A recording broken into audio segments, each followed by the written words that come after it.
Salam əziz şagirdlər. Bugün abituriyentlərin ən çox çaşdığı bir məsələ haqqında sizə məlumat vermək istəyirəm.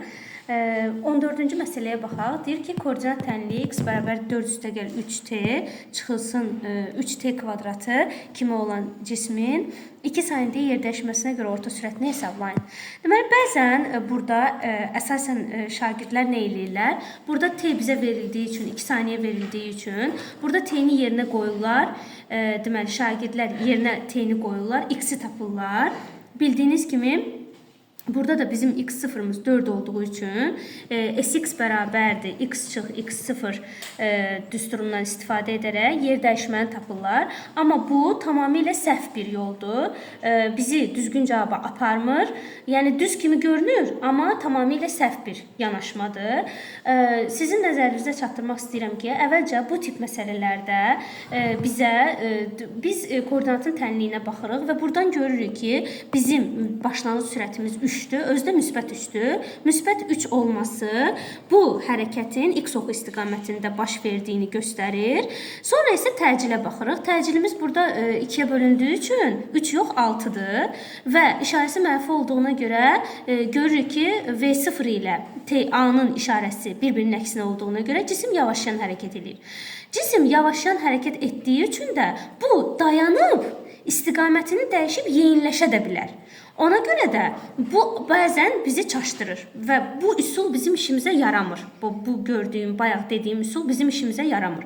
Ona görə də burada mənim sizə məsləhətim odur ki, hər zaman birinci sürət qrafikinə, sürət tənliyinə keçib, sonra sürətin qrafikini qurub yer dəyişməni tapmaq sizə məsləhət görülür. Bunun üçün nə etmək olar? Bunun üçün 2 yol var. Ya x-dən törəmə alırıq, v-ni tapmaq üçün x-dən törəmə alırıq. Bu da nə olur? Sabitin törəməsi sabitdir. 3t-nin törəməsi 3-dür. 3t kvadratının törəməsi isə bildiyimiz kimi 6t-dir. Və biz burada sürətin deməli, tənliyini tapdıq. Sürətin tənliyini tapandan sonra görürük ki, bu yavaşlayan hərəkət olduğuna görə bu dayanır. Dayanma müddətini tapmaq lazımdır. Çünki bizə t bərabər 2 saniyə verilib və biz baxmalıyıq ki, bu cisim neçə saniyədən sonra dayanır. V bərabərdir 3 çıxılsın 6t olduğuna görə bunu biz 0-a bərabər eləyirik. 3 bərabərdir 6t, t bərabərdir 0,5.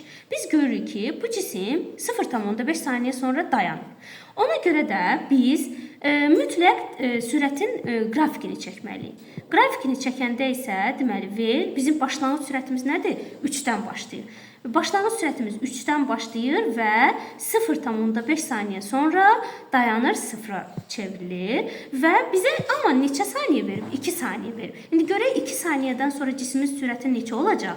Deməli 3 çıxılsın 6 vurulsun 2, o da bərabərdir.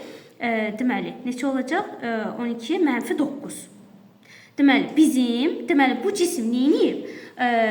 Əvvəlcə x oxu istiqamətində yavaşlayıb dayanıb, sonra isə istiqamətini dəyişərək x oxunun əksinə yeyinləşməyə başlayıb. Və bizim 2 saniyə sonra sürətimiz neçə olub? Mənfi 9. Deməli, burada da yazıram 2.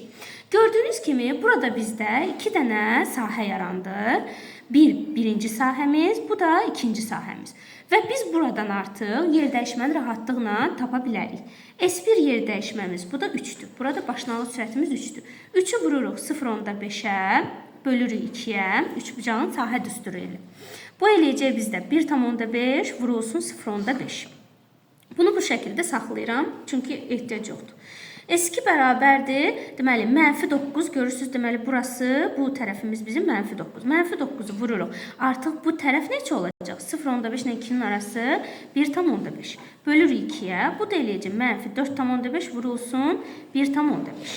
Və biz bu yer dəyişmələri vektorial olaraq toplayırıq. Deməli, 1,5 vurulsun 0,5, üstə gəl. Deməli, mənfi 4,5 vurulsun 1,5.